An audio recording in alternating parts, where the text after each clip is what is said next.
Welcome to WiseUp University. It's your boy Josh Wise coming to you live and direct from WiseUp Fitness. Today we're talking about overcoming the challenges of being an entrepreneur. Before we start, I want you to like, subscribe, share my shit, and make sure you hit that notification button. Today on episode 3, we're going in, diving deep into overcoming challenges of being an entrepreneur. So let me just get straight to the point. I think we got like 5 to 10 points. I want to make this clear and concise and nice. That rhyme like Dr. Seuss. So let's get this started. So first thing first, try not to be perfect.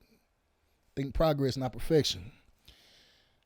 There's a thing called the 80-20 rule I was telling Daniel. When something, I don't know where I got this from, but I read it in a book because I don't know if it was Microsoft or Apple. I don't know who it was, but it was basically like if your website is live, 80% live, go ahead and launch it because then the peer reviews will finish at 20% that you didn't think of. So I really use that as a way to keep my foot on the gas pedal to where it's like I'm not thinking perfection, because we all get that imposter syndrome as entrepreneurs, and we always want to put the best thing out, but our best thing is not the best thing for our customers. So going forward, try not to think what's best for me, the entrepreneur, what's best for my customer, because if you wait too long, the idea might die down and you might lose some money just because you're thinking perfection and not progress. Point number 2, stay on your P's and Q's. Be proactive, don't be reactive. So basically what that means is take full responsibility of the problems and the solutions, and that is you. You are the problem, you are the solution. You'll be the only one to blame. Why?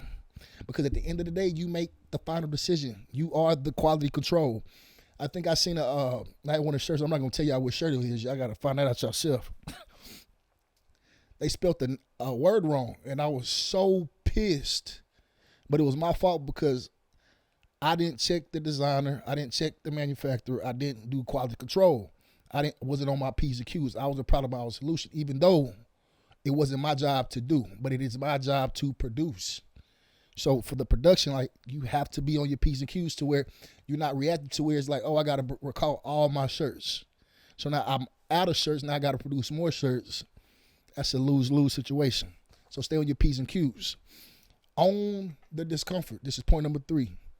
Once you're able to be comfortable being uncomfortable, you will win this game of entrepreneurship. Human interaction. That's one of the only things that makes this shit so hard, because you need people to buy your products. You need people to work for you. You need people to live this life, basically.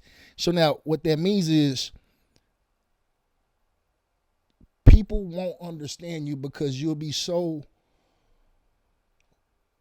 obsessed with your business to where you become unrelatable. Like, I've never thought that I would be in a situation to where I'm not a people's person anymore. And the more I gravitate towards the ceiling of entrepreneurship to ownership, it's like people literally start treating you different just because you are in a different boat or a different tax bracket, or you're not relatable anymore. So people will betray you. They'll end up becoming entitled. Your clients won't even understand you. You're dealing with so much that literally affects your soul and spirit of what made you in the first place. It will become uncomfortable, but it's needed, but because that callus will prepare you for the future. Basically what I'm saying is, if you don't build that callus around your heart to where you don't take shit personal, you just take it as it is, you will succeed, and you'll succeed way further than you can ever imagine, because you built that fortitude. It's just like working out. The more I'm under duress, the stronger I get. So don't get to the point to where you run from the discomfort. Run to the pain, because that pain brings change, and that change brings an opportunity to grow. So keep that in mind. Don't let discomfort fuck you over to where you clocking back into the 9 to 5 of what you hated in the first place, because that's even more uncomfortable, playing yourself. So learn to embrace those challenges and build that callus around your heart. Just don't take shit personal. Just take them as they are. You will last longer. Now, don't focus on your problems. Focus on your customer solutions. And that will keep you so in tune with right now, right here, right now, not tomorrow, not yesterday, because thinking about tomorrow will bring you anxiety. Like, that's where the anxiousness come from, because you're not focused on the moment.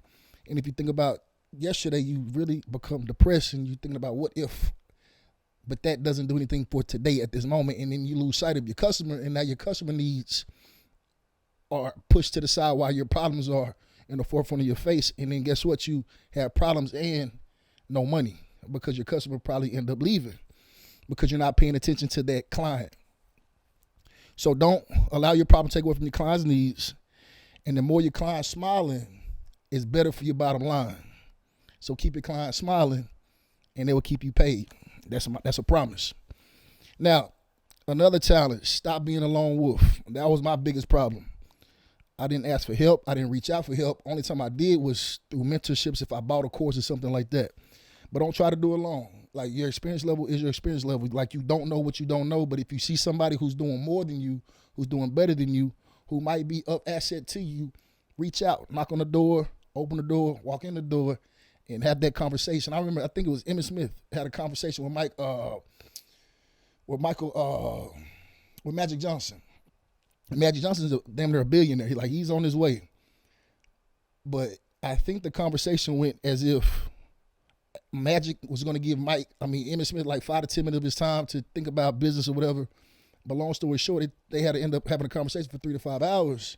And Emmitt was like, why'd you waste your time talking to somebody like me? I think this is when Emmitt Smith just became Emmitt Smith.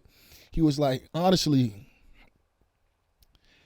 the thing is, there's plenty of people out there that want to give back, that wants to see other people win because they used to be in those same shoes. And if you have this energy, this passion to grow, I will give back what I know because I want to see you grow just as much. You want to see you grow. Like, that's the whole point of being in a position to see people win. A lot of people think successful people are selfish. It's not that. You just have to match their energy. And 1 out of 20 people successful. So that means 19 people don't have the mental fortitude, the capacity to withstand and go through the trials and tribulations of entrepreneurship because a lot of people just quit as soon as it gets tough. And that's the whole point of overcoming these challenges right now, because just the fact that you can sit down with a Magic Johnson or sit down with a me, not saying that I'm somebody, but it's not that easy to get in front of me anymore because I know the value. But if you do get in front of me, I will give you my 2 cents, my 10 cents, my 25 cents, depending on like how much time I have to give to you. So don't try to be the lone wolf. And that was one of the hardest lessons I ever had to learn, because I cannot do it by myself. Now, know your numbers. If you don't know how much money you want to make, you have no goals. So I have this little formula that's real quick to conjure up. I remember one of my not professors, but my district manager, he was like, Josh, how much money you want to make? I said $250,000. He said, okay, cool. You won't make that here, but that's a good, pretty penny. Now, in my head, I was like, okay, what do I have to do to hit $250,000 if I did decide to quit this job to become an entrepreneur? You got to think of 4 things: hours worked, days worked, weeks worked, hourly pay.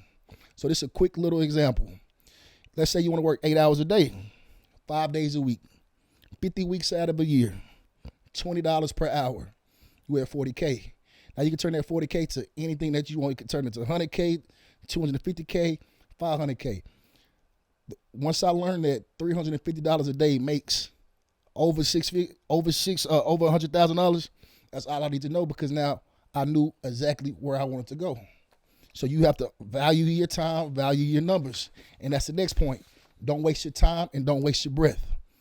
Keep an eye out for energy zappers and time wasters. That fucking phone, IG, email and texting, that will zap you. That would make you lose money, because now you got to go back to look at hours worked. So if you spend 15 hours in at work, but 5 hours on the phone, but you're not getting paid, that $20 an hour turning probably $7 to $10 an hour. So you got to be very, very aware of where your time is allocated. Last point, don't become a dinosaur. Invest in yourself and invest into your employees. If you don't have any employees, invest in you. There's a quote: treat employees like they make a difference, and they will. And you can flip that just for yourself. Treat yourself like you make a difference, and you will. One thing that I can say that I allocate a lot of time and energy into is my development of self. That's why I invested into life coaching. That's why I invested into writing a book. That's why I invested into almost everything to bring value to myself and to my clients to make myself of use. Because if you're not of use, what are you here for? So hope those points registered in your brain. Hope it helps eliminate most of these challenges. Again, life is a choice. Make it count. I'm going to see you at the top.